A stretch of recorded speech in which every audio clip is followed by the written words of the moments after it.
종목 먼저 들어보도록 하겠습니다. 어떤 종목입니까? 네, 일단 지난주 수요일 날 이제 탐방을 다녀왔던 종목인데요. 최근에 바이오 종목들이 좀 조금씩 움직이는 모습을 보이는 것 같습니다. 글로벌 빅파마들도 코로나19를 통해서 그동안 쌓아왔던 현금들을 슬슬 풀기 시작하는 것 같습니다. 어제도 한미약품이 급성 골수 이제 백혈병 관련 치료제가 이제 라이센스 아웃이 시작이 됐죠. 그만큼 이제 라이센스 아웃 들에 대한 기대감이 있던 종목들을 이제 급하게 찾다가 이제 ABL 바이오라고 해서 이제 판교에 있는 회사인데 탐방을 이제 다녀온 종목입니다. 이 회사 같은 경우는 이중 항체 플랫폼을 이제 제작하는 회사인데요. 일단은 바이오 관련이고요. 일단은 파이프라인 같은 경우에는 대표적으로 되는 게 한 10개 정도가 있고 전체적으로 한 20개 정도의 파이프라인이 있지만 대표적으로 유형으로 한 3가지가 있습니다. 흔히 말하는 그라파디 B, 그라파디 T, I라고 하는데요.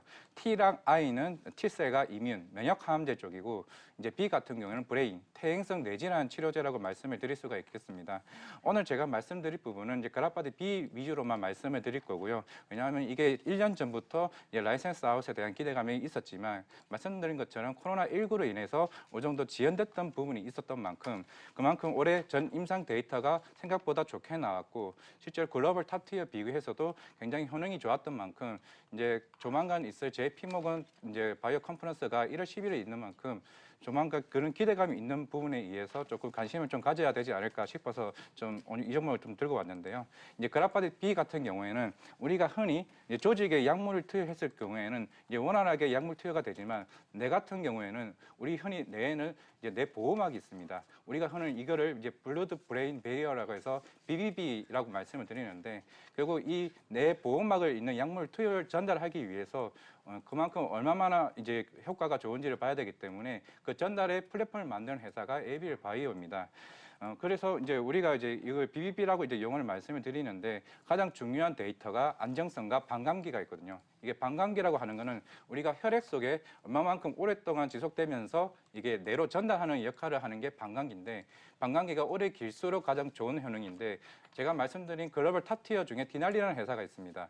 그 디날리 회사가 반감기가 4일이고 LBA 바이오는 10일이라는 효과가 나왔습니다.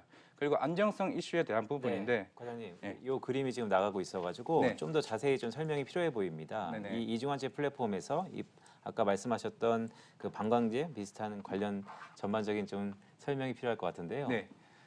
이제 퇴행성 뇌질환 쪽에서 있는 방광기인데 만약에 우리가 약물을 투여했을 때 약물 투여하고 났을 때 이게 몸 혈관 속에 얼마나 오래 있느냐에 따라서 이게 중요한 걸 그 방광기라고 하거든요. 그러니까 이게 며칠 동안 있는지 며칠 동안 있는지에 따라서 이 실험 결과가 나온 건데 일반적으로 ABL 바이오 같은 경우는 10일 정도가 있었고 이게 그 디날리 같은 경우에는 4일 정도가 방광기가 있었습니다. 그리고 안전성 데이터 같은 경우에는 이게 트랜스퍼린 같은 경우는 디날리 같은 경우에는 안전성 이슈에 문제가 있었지만 이게 IGF 원활 같은 이제 ABL 바이오 같은 경우는 그 안전성 이슈에 대해서 아무런 효과가 없었기 때문에 오히려 최근에 이런 기대감이 글로벌 빅파마들의 관심이 많았거든요. 네. 사실 제가 말씀드린 부분들이 조금 어려운 용어들이 좀 많은 부분이 있긴 한데 사실 결론을 말하자면 결론은 데이터가 임상 데이터가 생각보다 좋게 나왔다는 겁니다. 그렇기 때문에 이번 빅파마들의 관심이 많았다는 부분이고 실제로 지금 학문이나 이제 학술 게재되었고 그 학회에서도 이 정도 관심이 많았던 만큼 최근에 조만간 이런 라이센스 아웃에 대한 기대감이 시장에 대한 관심이 계속 꾸준하게 좀 나오고 있는 부분이 있거든요. 그만큼 지금 이게 밸류에 대해서 얘기를 말씀을 드리자고 하면은 일단 디날리 같은 경우에는 2013년도에 이게 바이오젠과 기술 협약을 해가지고 11조 정도의 기술 이전 계약을 했습니다.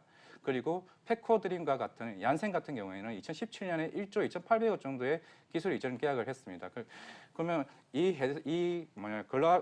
그라파디 B와 같은 약물 치료제에 대해서 과연 이게 얼마만큼의 라이센스 아웃을 기대감을 할 수 있냐 하게 된다면은 이게 전인상 같은 경우에는 대략 8,500억이나 저는 2조 정도는 좀 라이센스 아웃 기대감이 좀 있지 않을까 좀 생각을 하고 있는데. 시기를 좀 어느 때로 보시나요? 이게 원래 1년 전부터는 어느 정도 나왔습니다. 네. 이제 대표님 같은 경우에는 이상훈 대표님 같은 경우에는 이게 올해 안에는 좀 제대로 좀 하고 싶다고 말씀을 하셨는데 결론은 이게 학회가 어느 시점에 있느냐 중요하긴 한데 지금 가장 빠른 시기가 1월 10일에 있는 JP모건 바이오 컨퍼런스입니다. 그렇죠. 보통 바이오주들은 그동안 3년, 4년 동안 어느 정도 계속 이 학회에 초대가 되었던 만큼 그만큼 관심이 많았던 거고요.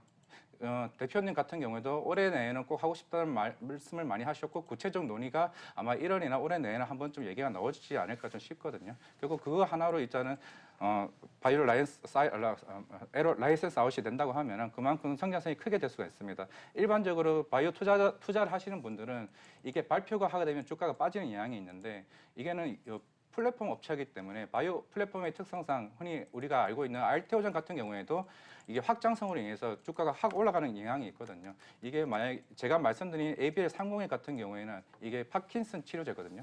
파킨슨 치료제가 이게 만약에 라이센스 된다 그러면은 그럼 확장성으로 이게 알츠하이머 치료제까지 덩달아 움직일 수 있는 부분이 있기 때문에 그만큼 이제 만약 이번 임상 결과가 어떻게 나오고 라이센스 아웃이 크게 나온다고 하면은 그만큼 하나, 두 개 정도 크게 나올 수 있다는 부분을 말씀을 드릴 수가 있겠습니다. 네, 라이선스 아웃에 대한 기대감이 높다라는 말씀을 주셨었는데요. 또 다른 빅파마들의 관심이 있게 높은 종목인 것 같습니다. 그렇다면 저희가 위아래 밴드는 어느 정도 봐야 될까요?